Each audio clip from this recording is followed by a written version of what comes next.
Mid day prime, सोमवार से शुक्रवार दोपहर 1 बजे।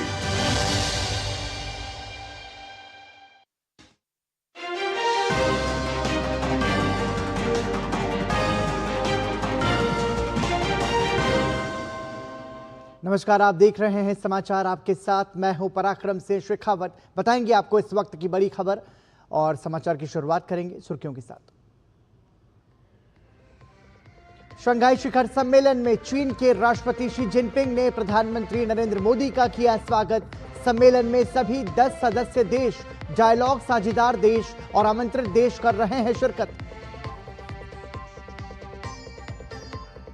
प्रधानमंत्री मोदी ने मन की बात कार्यक्रम में प्रतिभा सेतु से लेकर सोलर क्रांति तक का किया जिक्र। कहा, किसानों की बदल रही जिंदगी, मिल रहा मेहनत का फल ज्यादा।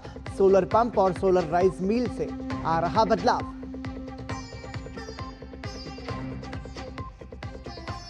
मन की बात कार्यक्रम में प्रधानमंत्री मोदी ने वोकल फॉर लोकल के मंत्र को दोहराया। स्वच्छ भारत मिशन को जन जन तक पहुंचाने की जरूरत बताते हुए कहा, स्वच्छता और स्वदेशी दोनों ही आत्मनिर्भर और विकसित भारत के आधार।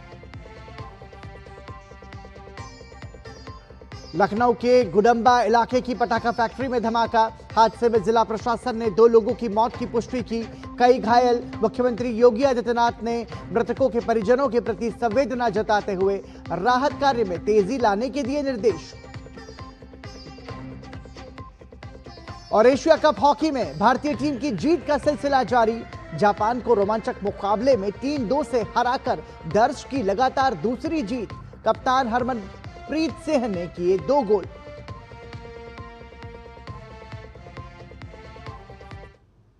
और सुर्खियों के बाद खबरों पर नजर विस्तार से। चीन के तियानजिन में शंघाई शिखर सम्मेलन में प्रधानमंत्री नरेंद्र मोदी का चीन के राष्ट्रपति शी जिनपिंग ने स्वागत किया। सम्मेलन में सभी 10 सदस्य देश, डायलॉग साझेदार देश और आमंत्रित देश शिरकत कर रहे हैं।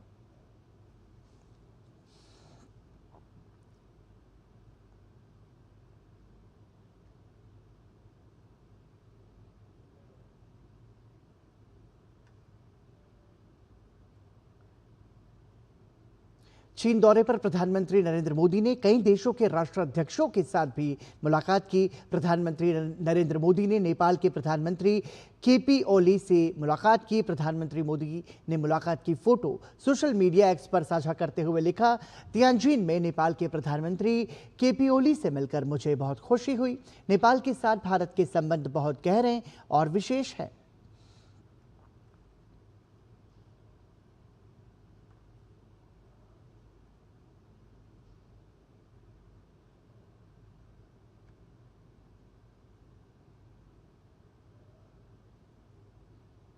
प्रधानमंत्री नरेंद्र मोदी ने तियानजिन में एससीओ शिखर सम्मेलन के दौरान मालदीव के राष्ट्रपति मुइज्जू से भी बातचीत की। प्रधानमंत्री ने एक्स पर लिखा, मालदीव के साथ भारत का विकास सहयोग हमारे लोगों के लिए अत्यंत लाभकारी है।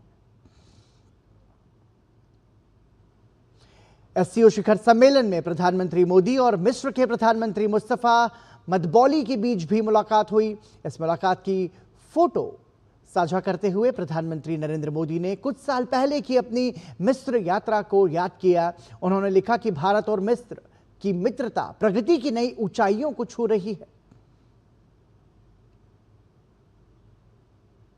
प्रधानमंत्री नरेंद्र मोदी और बेलारूस के राष्ट्रपति के बीच भी मुलाकात हुई।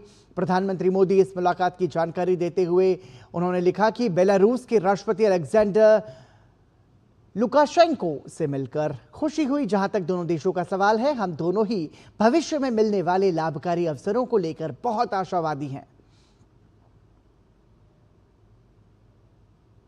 प्रधानमंत्री नरेंद्र मोदी ने चीन के तियानजिन में शंघाई सहयोग संगठन से इतर म्यांमार के राज्य सुरक्षा और शांति आयोग के अध्यक्ष वरिष्ठ जनरल मिन आंग ह्लाइंग से मुलाकात की।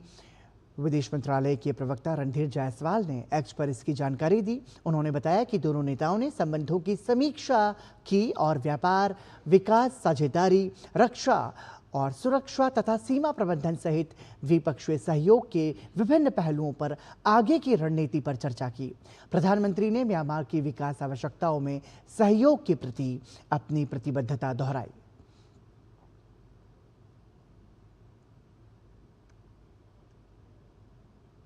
प्रधानमंत्री नरेंद्र मोदी ने चीन के तियानजिन में राष्ट्रपति शी जिनपिंग से मुलाकात की। दोनों नेताओं ने द्विपक्षीय संबंधों को आगे बढ़ाने की प्रतिबद्धता जताई। प्रधानमंत्री ने राष्ट्रपति शी को अगले वर्ष भारत की मेजबानी में हो रहे ब्रिक्स शिखर सम्मेलन के लिए आमंत्रित भी किया। चीन के तियानजिन में एक मुलाकात जिस पर दुनिया की नजर रही। इस बैठक में प्रधानमंत्री नरेंद्र मोदी और चीन के राष्ट्रपति शी जिनपिंग ने पिछले वर्ष कजान में हुई बैठक के बाद रिश्तों में तेजी से हुई प्रगति का स्वागत किया। साथ ही दोहराया कि भारत चीन प्रतिद्वंदी नहीं, विकास साझेदार हैं। दोनों देशों के मतभेद विवाद में नहीं बदलने चाहिए। पीएम ने भारत और चीन की रणनीतिक स्वायत्तता का जिक्र करते हुए कहा कि दोनों देशों के रिश्तों को तीसरे देश के लेंस से नहीं देखा जाना चाहिए। हमारे सहयोग से दोनों देशों के 2.8 बिलियन लोगों के हित जुड़े हुए हैं। इससे पूरी मानवता के कल्याण का मार्ग भी प्रशस्त होगा। परस्पर विश्वास, सम्मान और संवेदनशीलता के आधार पर हम अपने संबंधों को आगे बढ़ाने के लिए प्रतिबद्ध हैं। पीएम मोदी और राष्ट्रपति शी जिनपिंग ने बीते वर्ष सीमा पर सेनाओं के पीछे हटने और तब से शांति का माहौल बने रहने पर संतोष व्यक्त किया। दोनों नेताओं ने समग्र द्विपक्षीय संबंधों और अपने लोगों के दीर्घकालिक हितों को ध्यान में रखते हुए सीमा से जुड़े सवाल के निष्पक्ष, उचित और पारस्परिक रूप से स्वीकार्य समाधान की प्रतिबद्धता जताई। सीमा पर डिसएंगेजमेंट के बाद शांति और स्थिरता का माहौल बना हुआ है। हमारे स्पेशल रिप्रेजेंटेटिव्स के बीच बॉर्डर मैनेजमेंट के संबंध में सहमति बनी। कैलाश मानसरोवर यात्रा फिर से शुरू की। दोनों देशों के बीच डायरेक्ट फ्लाइट भी फिर से शुरू की जा रही है। दोनों नेताओं ने विश्व व्यापार को स्थिर रखने में भारत और चीन की अर्थव्यवस्थाओं की भूमिका को रेखांकित किया। साथ ही द्विपक्षीय व्यापार और निवेश संबंधों के विस्तार और घाटा कम करने के लिए राजनीतिक और रणनीतिक दिशा से आगे बढ़ने की आवश्यकता पर बल दिया। द्विपक्षीय, क्षेत्रीय और वैश्विक मुद्दों और चुनौतियों जैसे आतंकवाद और फेयर ट्रेड को लेकर बहुपक्षीय मंचों पर साझा आधार के विस्तार को दोनों नेताओं ने जरूरी माना। दोनों नेताओं ने बेहतर भारत-चीन रिश्तों को सुधारित बहुपक्षवाद और बहुध्रुवीय विश्व और एशिया के लिए महत्वपूर्ण बताया। China and India are two ancient civilizations in the East. We are the world's two most populous countries, and we are also important members of the global South. We both shoulder the historical responsibility of improving the well-being of our two peoples, promoting the solidarity and rejuvenation of developing countries, and propelling the progress of human society. It is the right choice for both sides to be friends who have good neighborly and amicable ties, partners who enable each other's success, and to have the dragon and the elephant dance together. प्रधानमंत्री ने चीनी communist party की polit bureau की स्थायी समिति के सदस्य काई की से भी मुलाकात की। बैठक में भारत-चीन रिश्तों को और मजबूत करने के साथ साथ द्विपक्षीय सहयोग में विस्तार पर भी चर्चा हुई। Bureau report, DD news. Bihar में राहुल गांधी की वोटर अधिकार यात्रा के दौरान प्रधानमंत्री नरेंद्र मोदी और उनकी मां के खिलाफ अपमानजनक टिप्पणी का मामला बढ़ रहा है। इस मामले को लेकर असम की राजधानी गुवाहाटी में भाजपा कार्यकर्ताओं ने कांग्रेस और राहुल गांधी के खिलाफ विरोध प्रदर्शन किया। प्रदर्शन करने वाले भाजपा के कार्यकर्ताओं ने कहा कि राहुल गांधी ने प्रधानमंत्री की माताजी के बारे में अपमानजनक टिप्पणी करके पूरे देशवासियों का अपमान किया है। माननीय प्रधानमंत्री जी का माँ के नाम में इतना खराब बात बोल के सारा देश का वासी का माँ का नाम में बदनाम क्या है। ऐसे एक तो हम लोग का चॉइस से हम लोग का लेने वाला नहीं है। जो प्रधानमंत्री एक पेड़ माँ के नाम ये देने के लिए बोल रहा है, उसके माँ के नाम दिया है। इसलिए भारतीय जनता पार्टी हर कर्मी ये सहज भाव लिया नहीं है, उसको हर तरह हम प्रतिवाद हम लगेंगे। केंद्रीय मंत्री प्रहलाद जोशी ने वोट अधिकार यात्रा के बहाने से महागठबंधन और कांग्रेस नेता राहुल गांधी पर तंज कसा है। केंद्रीय मंत्री ने इशारों में कहा कि कांग्रेस नेता की बिहार में कोई वैल्यू नहीं है। उन्होंने कहा कि वोट अधिकार यात्रा तेजस्वी यादव ने गठबंधन से सलाह के बिना इसकी घोषणा की और राहुल गांधी भी पीछे पीछे चले गए। Congress party has no value there. Rahul Gandhi has no. When Rahul Gandhi is touring in Bihar, Mr. Tejasvi Yadav, without speaking, without consulting announcement, इनका कीमत क्या है ये तो पता चल जाता है, इनका वैल्यू क्या है, इनका इज्जत क्या है वो पता चल जाता है। एंड इनका कोई उधर वैल्यू नहीं है। ये तो उनके पीछे जा रहे हैं, उनके शर्ट पकड़ के, लेकिन उनको कुछ नहीं है उधर, इसलिए उन्होंने अनाउंस किया, इन्होंने देखते देखते बैठा। यहाँ रुक रहे एक छोटे से ब्रेक के लिए, आप देखते रहिए डीडी न्यूज। माँ प्रणाम। जनधन बैंक खाता ना होता तो बीमा ना होता, बीमा ना होता तो आज मैं और मेरा परिवार सुरक्षित ना होता। जनधन बैंक खाता ना होता तो वही पुराना भेदभाव चलता। कोई बैंक के अंदर कोई बाहर होता, कोई बैंक से लोन ले रहा होता, कोई साहूकार से ऊंचे ब्याज पर कर्ज, कोई बूढ़ी अम्मा अपनी पेंशन के लिए बिचौलियों के सामने हाथ जोड़कर खड़ी होती। 11 साल में 56 करोड़ से अधिक जन धन बैंक खाते खुले हैं, जिनमें से 56% खाते महिलाओं के हैं। बैंक खाता नहीं, ये है स्वाभिमान। पीएम जन धन योजना के 11 साल। कम समय में ज्यादा मुनाफा, बस एक क्लिक में, कमाल है। अनजान लिंक्स पर क्लिक मत कीजिए। आरबीआई कहता है जानकार बनिए, सतर्क रहिए। जब धरती चीर कर निकलता है लोहे का पत्थर और मिलता है मोंगिया के जोश से, फिर तपता है, पिघलता है और बनता है फौलाद। अब होता है सरिया सारी खूबियों के साथ। मोंगिया स्टील, मजबूत देश का मजबूत सरिया। टाइम पे खा लेना और प्लीज बाइक धीरे चलाना जी। और ये तुम्हारी सेफ्टी के लिए। अरे एक बात तो रह गई। LIC? ये हमारी सेफ्टी के लिए। दिल की सुनो, LIC चुनो। LIC हर पल आपके साथ। शादी का किचन महके जहाँ, गोल्डी किचन किंग मसाले हो वहाँ। गोल्डी लाई है फ्रेश लॉक टेक्नोलॉजी, जो रखे मसालों को हर समय फ्रेश। एक बार फिर आपका स्वागत। आप देख रहे हैं समाचार। टीएमसी नेता महुआ मोइत्रा द्वारा गृह मंत्री अमित शाह को लेकर दिए गए विवादित बयान को राष्ट्रीय लोक मोर्चा RLM के राष्ट्रीय अध्यक्ष उपेंद्र कुशवाहा ने आपत्तिजनक बताया। उपेंद्र कुशवाहा ने कहा कि इस बयान के लिए उनके खिलाफ तुरंत मुकदमा दर्ज होना चाहिए और उनकी गिरफ्तारी होनी चाहिए। टीएमसी नेत्री का बयान आया है, यह बहुत ही आपत्तिजनक है। इस तरह की भाषा का इस्तेमाल तो कोई बड़ा अपराधी या आतंकवादी ही कर सकता है। इस तरह के बयान के लिए उनके ऊपर तुरंत मुकदमा दर्ज होना चाहिए और उनकी गिरफ्तारी होनी चाहिए। वहीं छत्तीसगढ़ के मुख्यमंत्री विष्णुदेव साय ने भी टीएमसी सांसद महुआ मोइत्रा द्वारा की गई अभद्र टिप्पणी की निंदा की है। लोकतंत्र में ऐसी बात नहीं होनी चाहिए और इसकी घोर भर्त्सना करते हैं, निंदा करते हैं।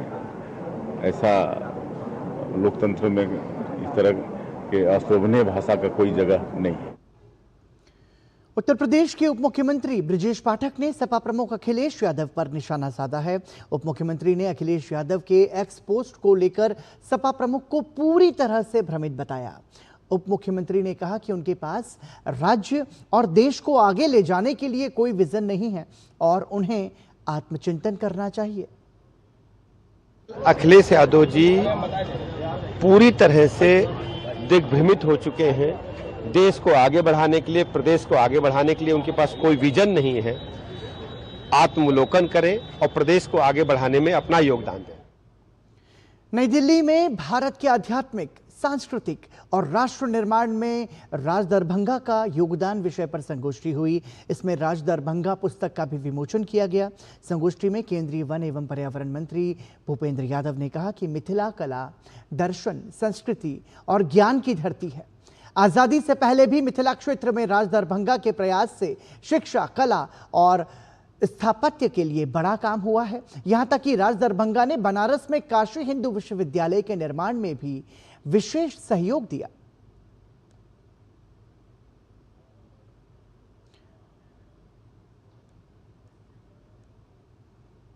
तो आपको बता दें कि राज दरभंगा पर मंथन हुआ था। केंद्रीय मंत्री भूपेंद्र यादव ने बताया कि राज दरभंगा कितना महत्वपूर्ण है और कला और संस्कृति की विरासत को आगे बढ़ाने में उसकी क्या महत्वपूर्ण भूमिका रही है। उन्होंने कहा कि न्याय, दर्शन, सांसारिक जीवन जीने का मार्ग दिखाता है और ये योगदान राज दरभंगा का रहा है। और आइए सीधा लिए चलते हैं प्रधानमंत्री नरेंद्र मोदी की चीन यात्रा पर विदेश मंत्रालय की प्रेस वार्ता में। The 25th SCO summit. We are also joined by our ambassador to China, Shri Pradeep Rawat, our joint secretary in the Ministry of External Affairs who looks after Asia, East Asia division, Shri Gaurang Lal Das, and our joint secretary who's in charge of SCO in the ministry, Shri Mayank Singh. With that, I invite Foreign Secretary to make his opening remarks on the developments so far. So the floor is yours. Thank you, Randeep. Good evening, all. Thank you for joining us this evening.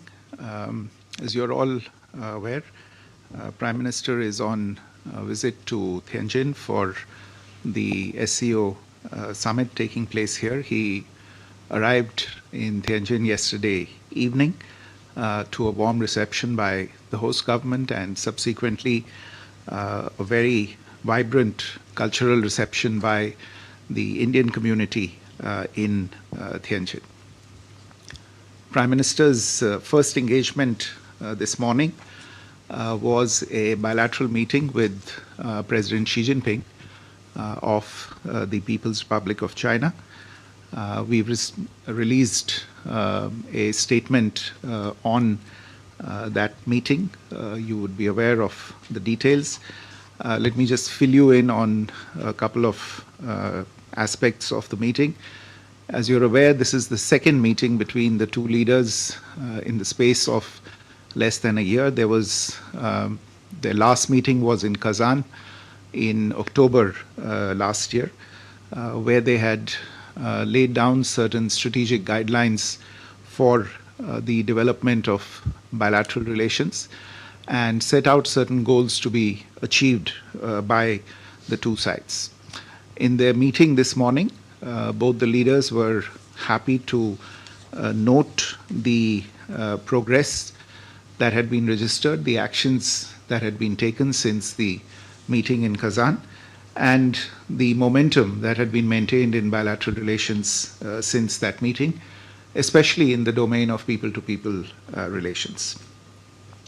This morning, the leaders shared with each other their perspectives for longer-term growth and development of the two countries. They spoke about their respective understanding of principles for bilateral relations, which it is expected will help guide the future work of the two sides as we work on other aspects of the relationship. For instance, they both agreed that the two countries were primarily focused on their domestic development goals, and in this they were partners rather than rivals. It was also an element of consensus between them that a stable and amicable relationship between India and China can be to the benefit of the 2.8 billion people who live in the two countries. The common interests of the two countries outweigh their differences. And the two leaders also shared a consensus on the fact that differences should not be allowed to be turned into disputes. It was also understood that it is critical that India and China grow and cooperate if there is to be an Asian century and a functioning multipolar world order with a multipolar Asia at its heart. President Xi made 4 suggestions to further upgrade bilateral relations, namely to strengthen strategic communication and deepen mutual trust, to expand exchanges and cooperation to achieve mutual benefit and win-win results, to accommodate each other's concerns, and finally to strengthen multilateral cooperation to safeguard common interests. And all of these were responded to positively by Prime Minister Modi. The boundary issue also figured in the discussions. Both leaders took note of the successful disengagement last year and the maintenance of peace and tranquility in the border regions since then. In voicing certain principles related to this issue, the Prime Minister underlined the need for peace and tranquility on the border areas for continued and smooth development of bilateral relations. And there was understanding on the need to maintain peace on the borders using the existing mechanisms and avoid disturbances to the overall relationship going forward. At this point, I want to highlight or draw your attention to the outcomes of the 24th round of talks between the special representatives of India and China on the boundary question, which was held in New Delhi less than 2 weeks ago. In their meeting today, both the leaders positively appraised these outcomes and decisions from that round of talks. They encouraged the efforts of the SRs and agreed to accelerate the implementation of the outcomes and the understandings that had been reached between the SRs. They also expressed a commitment to a fair, reasonable and mutually acceptable resolution of the boundary question, proceeding from the political perspective of their overall bilateral relations and in the long-term interests of the two peoples. Amongst other issues, the two leaders also exchanged views on ways to increase and balance bilateral trade, strengthen people-to-people ties, cooperate on trans-border rivers, and jointly fight terrorism. There was a desire to make additional progress on all of these issues on the basis of mutual respect, mutual interests, and mutual sensitivity. In particular, on economic and trade relations, there was recognition of the role that the Indian and the Chinese economies can play in stabilizing world trade. Both leaders underlined the need once again to proceed from a political and strategic direction to reduce their bilateral trade deficit, facilitate bilateral trade and investment ties in both directions, and increase policy transparency and predictability. There was also a discussion on regional and global issues and challenges, including with regard to multilateral platforms. Prime Minister expressed support for China's ongoing presidency of the SCO and the summit in Tianjin. He also invited President Xi to the BRICS summit that India will be hosting in 2026. President Xi thanked Prime Minister for the invitation and offered China's full support to India's BRICS presidency. In addition, following this meeting, Prime Minister had a separate meeting with His Excellency Mr. Tai Chi, who's a member of the Standing Committee of the Politburo of the Communist Party of China. As you are probably aware, Mr. Tai also holds several important positions in the party. There was originally a proposal from the Chinese side for Mr. Tai to host a banquet for the Prime Minister on behalf of President Xi Jinping. This was meant as a special gesture to show the importance attached by China to the visit of the Prime Minister, which was taking place after a hiatus of nearly 7 years. However, as there was a scheduling conflict, it was decided to have a brief meeting between Prime Minister and Mr. Tai. During the meeting, the Prime Minister shared his overall vision for the India-China relationship with Mr. Tai and sought his involvement and his role to realize the consensus of the two leaders. Mr. Tai, for his part, reiterated the Chinese side's desire to expand bilateral exchanges in various fields to address our respective concerns in economic areas and to further improve relations in line with the consensus that had been reached between the Prime Minister and the President in their meeting earlier in the morning.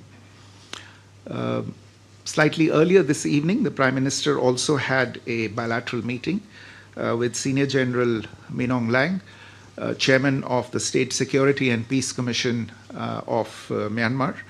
The two leaders recalled their earlier meeting on the sidelines of the BIMSTEC summit in Thailand earlier this year and reviewed their current state of bilateral ties. Prime Minister noted that India attaches great importance to its relations with Myanmar under its Neighborhood First and Act East policies.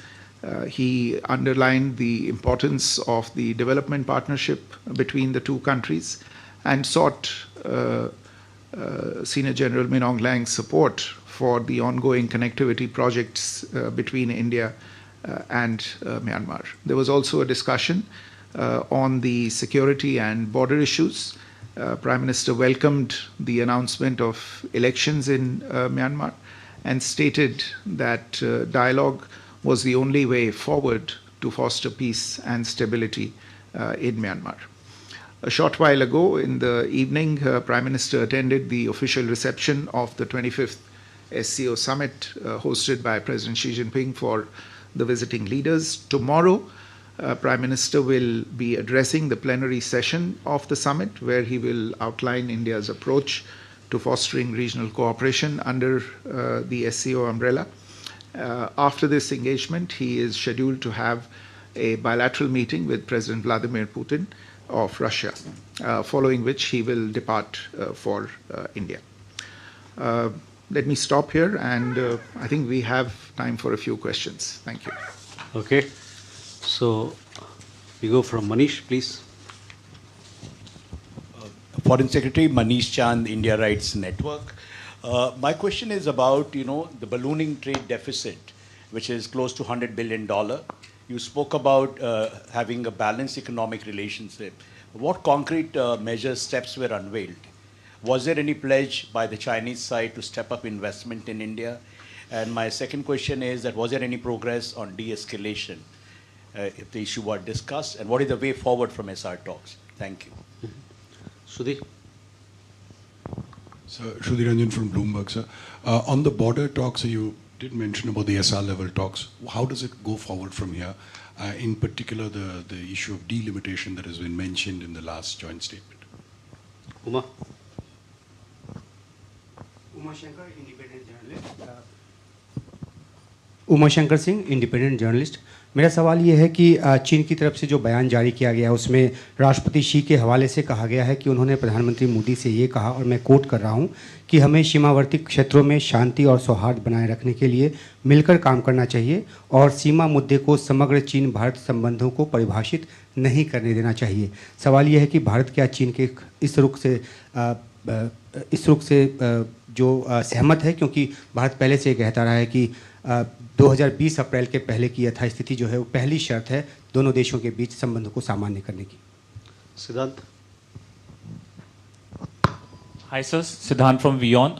Sir, how much was the discussion on the issue of cross-border terrorism, the terrorism emanating from Pakistan during the bilateral meeting between Prime Minister Modi and President Xi Jinping? And my second question is, Prime Minister mentioned about direct flights as well, announcements. Are we looking at any timetable when in next few months we are looking at direct flights? Megha. So I'm Megha Prasad from ABP. My question is about the conversation that President Zelensky had with Prime Minister Modi yesterday, and he puts out on Twitter, and he says that while he was talking to Prime Minister, he's also said that Ukraine reaffirms its readiness for a meeting with the head of Russia. Now, Prime Minister is meeting President Putin tomorrow. Is there some sort of an expectation from Ukraine that India would mediate? If yes, what's the stand that India would take in this situation? So we can take these questions first.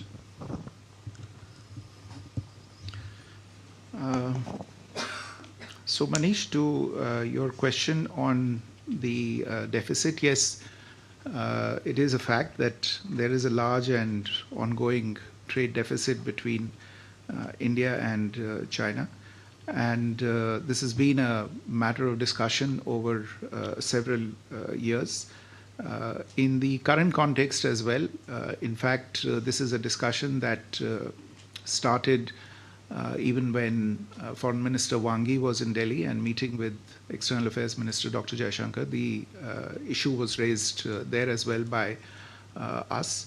I would go back to the point that I mentioned in my briefing, which was essentially what the Prime Minister shared with President Xi Jinping today, that it is important also to look at the issue of trade and trade deficit from the broad strategic direction and engagement between the two countries. Growing trade between the two countries and narrowing of the deficit will contribute to a change in perception in the relationship as well. But this is a discussion that is going on at many levels. It's between governments, between businesses, between entities that are involved in the trade, and we will have to see how it evolves going forward. On your question related to de-escalation, I would refer you to the detailed outcome document that was put out after the talks between the SRs. This is a discussion that will go forward in the designated mechanisms between the two sides dealing with these issues. Shruti, this more or less the same goes for your question on how the border talks go forward. You would have again seen the statement that we put out after the SR's talks. You're aware that dedicated mechanisms have been created for taking these talks forward. We expect that these the existing mechanisms, which is the working mechanism for coordination and cooperation in the border areas between India and China, will meet in the coming days and weeks, and the respective leaders of this mechanism from the two sides will come to an understanding on how these mechanisms for the delimitation related talks are going to go forward. Uma, आपका जो प्रश्न था कि जो राष्ट्रपति she ने कहा है बाउंड्री इश्यूज और द्विपक्षीय संबंधों के बारे में, देखिए मैं सिर्फ इतना कहूँगा कि हम शुरू से मानते आए हैं और अलग अलग स्तर पे हम ये साफ कहते आ रहे हैं कि बाउंड्री पे जो स्थिति होगी वो स्थिति हम उसका जो एक तरह से असर है वो द्विपक्षीय रिश्तों में किसी न किसी तरह देखेंगे, और इसी वजह से सबसे जो एक तरह से इंश्योरेंस पॉलिसी है द्विपक्षीय संबंधों के लिए वो बाउंड्री पे पीस और ट्रैंक्विलिटी मेंटेन करना है। तो ये बात आज बड़े स्पष्ट तरीके से प्रधानमंत्री जी ने भी राष्ट्रपति शी के सामने रखी और हम इसे मान के चलते हैं. Siddhant, on your questions, see, cross-border terrorism was mentioned by the Prime Minister as a priority, and I would add that he did underline the fact that this is something that impacts both India and China, and that it's important, therefore, that we extend understanding and extend support to each other as both of us combat cross-border terrorism.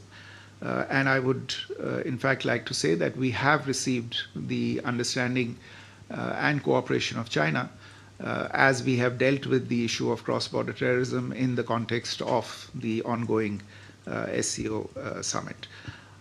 To your question on direct flights, this is something on which the two sides have been engaged quite intensely in recent weeks and months, following the direction and the understanding between the two sides at a higher level earlier this year that this is one of the areas in which we should move forward. Since then, a number of rounds of technical level talks have been held. If I'm not mistaken, there was a civil aviation delegation from India in Beijing earlier this week for further discussions. My understanding is that at a broad level an agreement or a consensus has been reached on restarting direct flights, and this is something that you heard the Prime Minister refer to in his comments this morning. What remains, I think, are certain operational issues, and the two sides are in contact with each other. There are issues related to the air services agreement, issues related to scheduling, calendar, etc. My understanding is that these will be addressed in the coming few weeks, and we should see a resumption of direct flights soon after that. Megha, your question on the Prime Minister's conversation with President Zelensky of Ukraine, and I think we have put out an account of the conversation between the Prime Minister and President Zelensky as to how and what will be reflected in the conversation with President Putin. I would at this stage not preempt the conversation that is going to take place tomorrow afternoon, but we'll try and update you on the proceedings in that conversation once it takes place tomorrow. Thank you. Okay, Gauri. So Gauri Dwivedi from NDTV. First question, sir. Did the issue of additional tariffs imposed by the Trump administration figure in the talks in the backdrop of China supporting India's stance? And secondly, with regard to the applications, the Chinese applications that remain blocked in India, has there been any discussion to that effect? Shubha. Foreign Secretary Shubhajit Roy here from Indian Express. In the readout, in the Indian statement, I see that it's been framed that India and China are not rivals but partners. How do you square this with the fact and the ground reality that more than 50,000 troops from Indian side and another 50,000 are still deployed and stationed at the India-China border? Aditya. Foreign Secretary Aditya Raj Kaul from NDTV. On the cross-border terrorism front, was Pahalgam terror attack, raised here because, there were reports that the terrorists of Lashkar-e-Toiba and TRF were actually holding Chinese equipment, including ultra sets and alpine apps. Apart from that, on the Operation Sindoor front, the Chinese equipment used by the Pakistan Army, what did that also figure? Apart from that, second quick question on Taiwan. Last time there was some kind of a communication gap when Wang Yi visited New Delhi on Taiwan. There was a statement by the Foreign Ministry here in Beijing. They said that, there was some kind of a change in policy. Is there a change? Would you reiterate India's position on Taiwan? Thank you. You have a question here? Colin Murphy from Bloomberg. I just wanted to point out the fourth point by Xi Jinping regarding to the strengthening of multilateral cooperation to safeguard common interests. Can I ask from the Indian perspective what perhaps might be those multilateral organizations that you might be working through? And in particular, what are those common interests? Do they include trade, tariffs, for example? So can you give a little bit more specifics on this point? What's the Indian perspective on President Xi's point? Thank you. Please. Yeah. Sir मैं अरुण हूँ दूरदर्शन से sir इससे SCO summit के अंदर prime minister Modi का कल participation रहेगा तो किस तरह से बेसिकली इंडिया अप्रोच करेगा एससीओ समिट को इस बार क्रॉस बॉर्डर टेररिज्म आतंकवाद जैसे मुद्दे टेरर फाइनेंसिंग जैसे मुद्दे कई मल्टीलैटरल प्लेटफॉर्म पर पहले भी रेज हो चुके हैं लेकिन कल जब प्राइम मिनिस्टर मोदी होंगे और इंडिया किस तरह से एससीओ समिट को अप्रोच करेगा sir Okay. On the question related to Gauri's question on tariffs, etc. Look, what I'll say is that the two leaders discussed the international economic situation. They recognize the challenges that flow as a result of what we see happening around us. And the focus of the discussion, I would say, remained in the bilateral domain. Of course, they recognize as I said, they recognize what's happening on the international plane and the challenges it creates, but they tried to, in a sense, see how to leverage that for building greater understanding between themselves and how to, in a sense, take forward the economic and commercial relationship between India and China in the midst of these evolving challenges. As to your question about the Chinese applications, I don't have any update for you on this at the moment. Perhaps you could refer to the Ministry of Electronics and Information Technology in India for this. Shubhajit, your question on squaring the issue of partners, not rivals, with troops at the border. Look, as I said, the formulation of the two countries being partners, not rivals, or as is put somewhat differently, of being opportunities for each other and not challenges. This is the framing of the relationship, and both leaders have done this framing of the relationship. This is what is desired, and this is what they see as the future of the relationship as well. The troops at the border, which are a reality, though I think that is again a situation that has started evolving over the course of the last year as the situation at the borders has become more or is moving towards normalization. That is something that has come about as a result of actions that have been taken at a particular point in time. And that's obviously led to a certain crisis, and it is that crisis that we have dealt with or attempted to deal with over the course of the last 5.5 years. That doesn't change the fact that the two leaders, and not just these two leaders, but previous leaders as well, what they have framed for the medium to long-term future of the relationship, which is that we should try, being the two large neighbors that we are to each other, being two of the largest economies in the world, being the only 2 billion plus population countries in the world, that the future that we should aspire to, the future that we should aim at, the one that we should work towards, is one of partnership and not one of rivalry.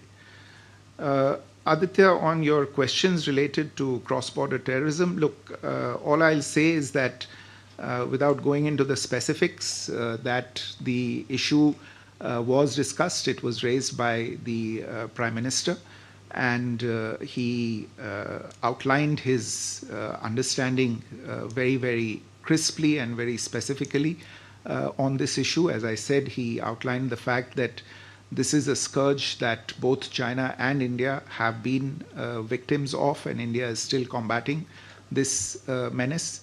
And he asked for China's support on this particular issue. And as I said, the Chinese have extended their support in various ways on addressing this issue.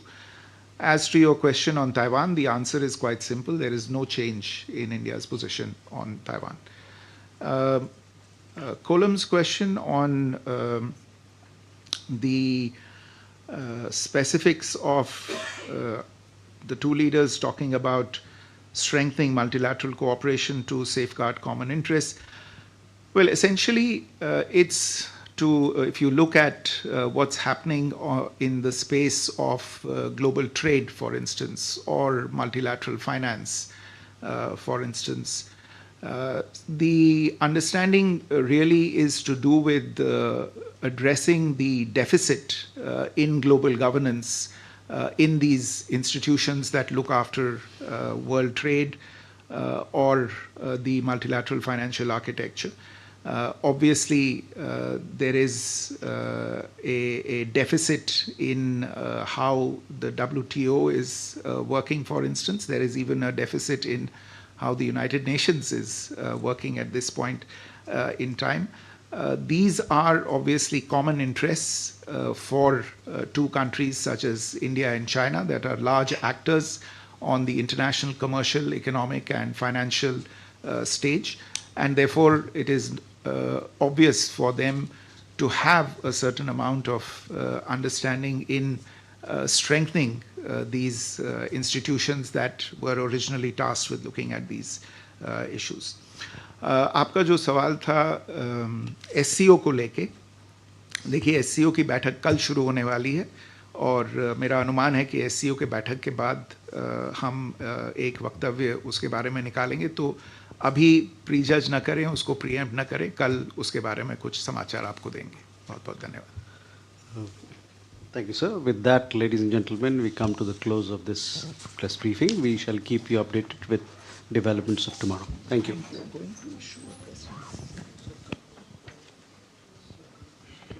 तीन के एहतियात जिनसे ये सीधा प्रसारण आप देख रहे थे भारतीय विदेश मंत्रालय की प्रेस वार्ता का प्रधानमंत्री नरेंद्र मोदी के चीन दौरे को लेकर, वहां पर जो उनकी द्विपक्षीय बैठकें हुई हैं उसको लेकर, SCO समिट को लेकर विदेश मंत्रालय के द्वारा जानकारी दी गई, तमाम सवालों के जवाब भी दिए गए और साथ ही जो बड़ी बात कही गई वो ये कि जो कुछ भी मतभेद हैं उनको रुकावट नहीं बनने दिया जाएगा आपसी रिश्तों को आगे बढ़ाने में। आगे चल करके हम आपको प्रधानमंत्री नरेंद्र मोदी के चीन दौरे से जुड़ी खबरें देते रहेंगे। फिलहाल वक्त है एक ब्रेक का। LIC लाया है unit linked insurance plan index plus. जीवन बीमा पाइए और निफ्टी स्टॉक्स के साथ अपने मार्केट रिटर्न्स को तेजी से बढ़ाइए। इस अट्रैक्टिव कॉम्बिनेशन के साथ अपना कल सुरक्षित कीजिए। सिर्फ 2,500 रुपए मंथली प्रीमियम से शुरुआत कीजिए। आज ही LICindia.in पर जाएं।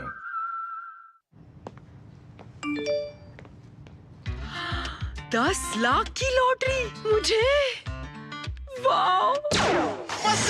फर्जी ऑफर्स से सावधान। RBI कहता है जानकार बनिए, सतर्क रहिए। शादी का किचन महके जहां, गोल्डी किचन किंग मसाले हो वहां। गोल्डी लाई है फ्रेश लॉक टेक्नोलॉजी, जो रखे मसालों को हर समय फ्रेश।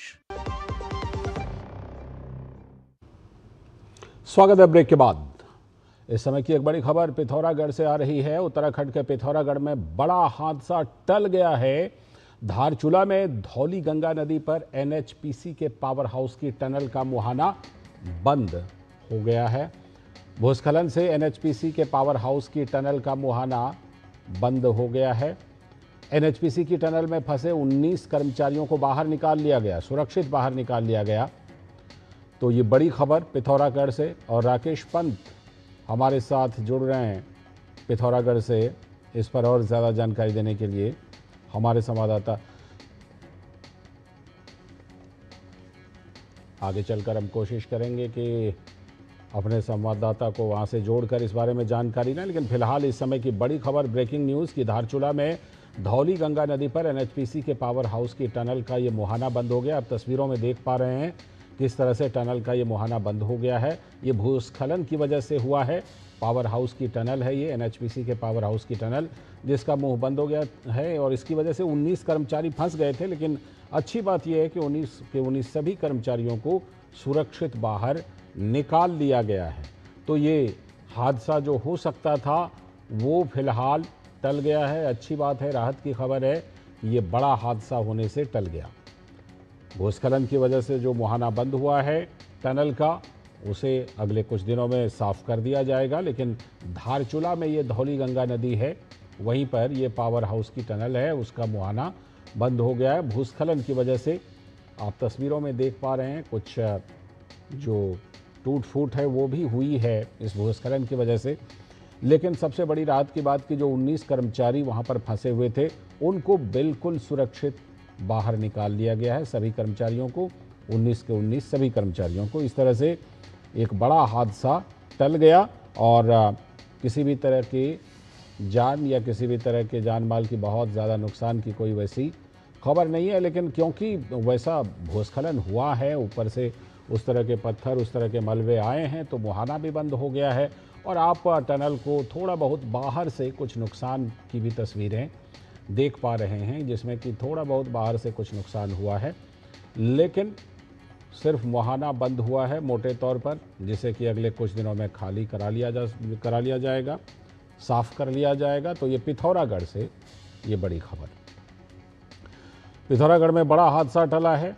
धारचूला जगह है जहां पर कि धौली गंगा नदी है और वहां एनएचपीसी के पावर हाउस की टनल का मुहाना बंद हो गया है।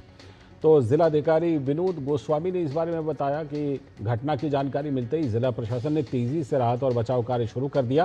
प्रशासन, एसडीआरएफ और बीआरओ की संयुक्त टीम ने लगातार प्रयास करते हुए सुरंग में फंसे हुए सभी 19 लोगों को सुरक्षित बाहर निकाल लिया है। उन्होंने पुष्टि की कि सभी अधिकारी और कर्मचारी पूरी तरह से सुरक्षित हैं। डीएम ने कहा कि क्षेत्र में भूस्खलन की घटनाओं पर प्रशासन लगातार नजर बनाए हुए है और सुरक्षा की दृष्टि से आवश्यक कदम भी उठाए जा रहे हैं। उन्होंने लोगों से अपील की कि किसी भी आपात स्थिति में तुरंत प्रशासन को सूचित करें ताकि राहत कार्य शीघ्रता से संचालित किए जा सकें। तो ये बड़ी खबर पिथौरागढ़ से कि उत्तराखंड के पिथौरागढ़ में ये बड़ा हादसा टल गया है। धारचूला जगह जो है उत्तराखंड में, वहाँ धौली गंगा नदी है और उसी पर एनएचपीसी का यह प्रोजेक्ट, पावर हाउस का प्रोजेक्ट है, जिसके टनल का मुहाना बंद हो गया था। और अब हमारे संवाददाता राकेश पंत जुड़ गए हैं इस पर और ज़्यादा जानकारी के साथ। राकेश, तस्वीरों में तो हम देख पा रहे हैं कि मुहाना बंद है और टनल को बाहर से कुछ थोड़ा बहुत नुकसान भी दिखाई पड़ रहा है, लेकिन बड़ी बात कि अभी फिलहाल किसी भी तरह का ये हादसा नहीं हुआ है। जी बिल्कुल, जिस तरीके से ये लैंडस्लाइड हुआ है, ये बिल्कुल एनएचपीसी का जो पावर प्लांट है उसके ऊपर ये हादसा हुआ है और जिसकी वजह से जो एनएचपीसी पावर प्लांट का जो मुख्य द्वार जो था, जो टनल का मुख्य द्वार था, वो पूरी तरह से जो मलबा था वो उसके आगे आ गया था और द्वार पूरी तरह से बंद हो गया था, जिसके चलते जो वहाँ काम करने वाले कर्मचारी थे, लगभग 19 वो कर्मचारी थे, वो अंदर ही फंस गए थे। तो उनको निकालने के लिए सुबह से ही रेस्क्यू अभियान लगातार चलाया जा रहा था और शाम तक जानकारी ये निकल कर आई है कि सभी लोगों को सुरक्षित बाहर निकाल लिया गया है। जी राकेश, जैसा कि हम देख पा रहे हैं कि एक तरफ से ये मलबा आया है, तो क्या दूसरी तरफ से भी निकलने में कर्मचारियों को कोई बाधा थी जिसकी वजह से वो फंस गए थे? जी बिल्कुल, जिस तरीके से ये लैंडस्लाइड हुआ है पूरे पहाड़ पर हुआ है, तो दूसरी तरफ भी मलबे का बहुत बड़ा हिस्सा गिरा हुआ है। जो मुख्य द्वार था उस पर ज्यादा मलबा गिरा हुआ था, तो दूसरी तरफ से निकलना थोड़ा सा मुश्किल था क्योंकि वहां पूरी तरह से बंद था। तो मुख्य द्वार जो था वहां से मलबा हटाया गया और वहां से उनको निकाला गया क्योंकि लैंडस्लाइड बहुत बड़ा था। लेकिन हादसा एक होते होते टल गया क्योंकि अगर ज्यादा बड़ा हादसा होता तो पावर प्लांट पूरी तरह तबाह हो सकता था और जो कर्मचारी थे वो अंदर फंस सकते थे। तो राहत की बात यह है कि सभी लोगों को सुरक्षित निकाल लिया गया है। जी राकेश, तस्वीरों में ये भी देख पा रहे हैं कि जो टनल है उसमें पानी भरा हुआ है, उसमें जो पानी और मिट्टी मिला हुआ वो दिखाई पड़ रहा है कि उसमें भरा पड़ा है। तो ये क्या लैंडस्लाइड की वजह से ही ये पानी नीचे आया है और उसकी वजह से इस टनल में ये पानी भरा हुआ है? जी बिल्कुल, जिस तरीके से जिले में लगातार बारिश हो रही है, पूरे इलाके में धारचूला से लेकर पूरे पिथौरागढ़ जिले में बारिश हो रही है, तो उसकी वजह से लैंडस्लाइड हुआ था और ये लैंडस्लाइड की वजह से जो मलबा नीचे गिरा है उसके साथ पानी और मलबा जो है वो टनल के अंदर घुसा है और यही कारण है कि टनल के अंदर वो मलबा दिखाई दे रहा है और पानी भी दिखाई दे रहा है क्योंकि लगातार जो बारिश हो रही थी उसके वजह से मिट्टी गीली थी और मिट्टी नीचे गिरी तो वो उसके साथ पानी की धार भी अंदर चली गई। जी कुछ और भी इसमें, जैसे बाहर से कुछ खिड़की के कांच वगैरह टूटे हुए दिखाई पड़ रहे हैं, क्या और भी किसी नुकसान की खबर है इस टनल को, इस सुरंग को? जी, पावर प्लांट के एक हिस्से को काफी नुकसान पहुंचा है, क्योंकि जो दूसरा हिस्सा था वो तो सुरक्षित है, लेकिन जिस हिस्से पे मलबा ज्यादा गिरा है उस हिस्से में ज्यादा नुकसान हुआ है। कुछ इनके इक्विपमेंट भी है, वो भी उनको भी नुकसान पहुंचा है। इसके साथ ही जो आसपास की जो कार्यालय और टनल के आसपास का जो एरिया था उस एरिया पर भी नुकसान हुआ है। हालांकि बड़ी बात यह है कि राहत की बात यह है कि किसी कर्मचारी को जो अंदर काम कर रहे थे उनको नुकसान नहीं हुआ, वो सुरक्षित बच गए, लेकिन टनल को काफी नुकसान हुआ है और जो पावर प्लांट है उसको भी नुकसान हुआ है। ये एनएचपीसी का पावर हाउस है राकेश, तो क्या ये अभी ये वर्किंग कंडीशन में है या फिर ये अभी निर्माणाधीन था, या वर्किंग पर कोई उसका प्रभाव पड़ा है क्या? जी बिल्कुल, ये वर्किंग कंडीशन में था और यहाँ से जो पावर की सप्लाई थी लगातार वो उत्तराखंड और बाहर के अन्य स्टेट को यहाँ से लाइट की सप्लाई की जा रही थी। और जो प्रभारी से हमारी बात हुई थी उनका ये कहना था कि हो सकता है जो नुकसान हुआ है उसकी वजह से कुछ दिन जो काम है वो रोकना पड़ जाए, जो सप्लाई का काम है, बिजली जो बनाने का काम है, वो शायद उस पर कुछ फर्क पड़ सकता है, क्योंकि नुकसान ज्यादा हुआ है और कर्मचारी भी काफी डरे सहमे हैं। तो उसकी वजह से कुछ ये हो सकता है कि जो पावर प्लांट का जो काम है वो रुक सकता है, कुछ समय के लिए बिजली जो बनना था वो बंद हो सकता है। जी, शुक्रिया राकेश जुड़ने के लिए। आगे फिर इस बारे में अगर कोई जानकारी आती है तो जरूर आपसे जानकारी लेते रहेंगे। फिलहाल आपका बहुत बहुत शुक्रिया। बढ़ते हैं अगली खबर की तरफ। दरभंगा महाराज का नाम आपने सुना ही होगा। जी हाँ, बिहार के मिथिलांचल के दरभंगा महाराज ने देश भर में शिक्षा का अलग जगाया। उनकी विरासत को आगे बढ़ाने के लिए दिल्ली में एक सेमिनार का आयोजन किया गया, जिसमें आरएसएस सरकार्यवाह दत्तात्रेय होसबोले मुख्य अतिथि के तौर पर शामिल हुए, जबकि केंद्रीय मंत्री भूपेंद्र यादव ने इसकी अध्यक्षता की। आप देखिए राजेश राज की ये खास रिपोर्ट। हमें दीजिए अनुमति। नमस्कार। भारत के आध्यात्मिक, सांस्कृतिक और राष्ट्र निर्माण में राज दरभंगा का योगदान विषय पर दिल्ली के एक 5 सितारा होटल में सेमिनार का आयोजन किया गया। इस मौके पर राज दरभंगा पुस्तक का विमोचन भी किया गया। इस मौके पर आरएसएस के सर कार्यवाह दत्तात्रेय होसवाले ने राज दरभंगा द्वारा शिक्षा के क्षेत्र में किए गए कार्य की प्रशंसा की। उन्होंने कहा कि मेडिकल कॉलेज, संस्कृत विश्वविद्यालय समेत अनेक विश्वविद्यालयों, महाविद्यालयों के निर्माण में दरभंगा राज के महाराज कामेश्वर सिंह ने बड़ी भूमिका निभाई। राजेश्वर जी, कामेश्वर सिंह जी, इन सभी के कालखंड में दरभंगा के राजवंश ने जिस प्रकार प्रजावत्सल कार्य किए, लोकहित के कार्य किए, समाज के उन्नति के विविध प्रकार के जो उपक्रम उन्होंने चलाए, यह एक अद्भुत रोचक इतिहास है, प्रेरणादायी है। केंद्रीय वन एवं पर्यावरण मंत्री भूपेंद्र यादव ने अपने अध्यक्षीय भाषण में कहा कि मिथिला कला, दर्शन, संस्कृति और ज्ञान की धरती है। आजादी के पहले भी मिथिला क्षेत्र में राज दरभंगा के प्रयास से शिक्षा, कला और स्थापत्य के लिए बड़ा काम हुआ है। यहाँ तक कि राज दरभंगा ने बनारस में काशी हिंदू विश्वविद्यालय के निर्माण में भी विशेष सहयोग दिया। आजादी से पहले भी दरभंगा राज में स्थापत्य को लेकर, कला को लेकर, शिक्षा को लेकर बहुत सारा कार्य हुआ और मेरी उत्सुकता भी जगी। पंडित मदन मोहन मालवीय जी ने जिस बनारस हिंदू विश्वविद्यालय की स्थापना करी, उसके लिए मुक्त रूप से दरभंगा राज की तरफ से सहायता दी। दरभंगा मेडिकल कॉलेज खोला गया। बहुत दिनों से मैं सोचता था जो एक किताब का विमोचन हो, जिसमें एक ओवरऑल जो क्या क्या कॉन्ट्रीब्यूशंस है उसमें आ जाए, वो भी हिंदी में हो। आज इच्छा पूरी हुई और संगोष्ठी भी हुई, सबने अच्छा बोला और थोड़ा सा सबको पता तो चला जो क्या what all Darbhanga did for the nation building and all. इस मौके पर राज दरभंगा के युवराज कुमार अरिहंत सिंह का 18वां जन्मदिन भी मनाया गया। राज दरभंगा और दरभंगा महाराज का नाम तो आपने सुना ही होगा। स्वाधीनता आंदोलन हो या फिर शैक्षणिक संस्थाओं के निर्माण की कड़ी हो, इसमें राज दरभंगा की बड़ी भूमिका रही है। उसकी इसी भूमिका को स्थापित करने के लिए एक बार फिर से नई पीढ़ी को याद दिलाने के लिए इस सेमिनार का आयोजन किया गया है जो आने वाली पीढ़ी के लिए नजीर साबित होगा। कैमरामैन पीयूष वर्मा के साथ राजेश राज, डीडी न्यूज, दिल्ली।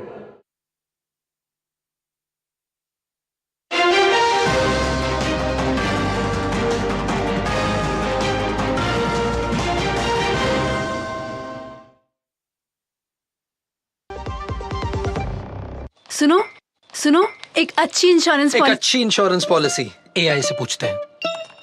एक ऐसी पॉलिसी जिसमें प्रीमियम पेमेंट हो लिमिटेड पर इनकम आती रहे लाइफ टाइम। LIC का जीवन उत्सव। एक ऐसी पॉलिसी जो दे होल लाइफ इंश्योरेंस कवर भी। LIC का जीवन उत्सव। वाओ, चलो तो LIC की जीवन उत्सव पॉलिसी ही लेते हैं। मैं भी तुमसे यही कह रही थी, LIC का जीवन उत्सव। लाइफ टाइम सेलिब्रेशन मनाइए LIC के जीवन उत्सव के साथ, फ्यूचर सेट है। जब धरती चीर कर निकलता है लोहे का पत्थर और मिलता है मोंगिया के जोश से, फिर तपता है, पिघलता है और बनता है फौलाद। अब होता है सरिया सारी खूबियों के साथ। मोंगिया स्टील, मजबूत देश का मजबूत सरिया। शादी का किचन महके जहाँ, गोल्डी किचन किंग मसाले हो वहाँ। गोल्डी लाई है फ्रेश लॉक टेक्नोलॉजी जो रखे मसालों को हर समय फ्रेश।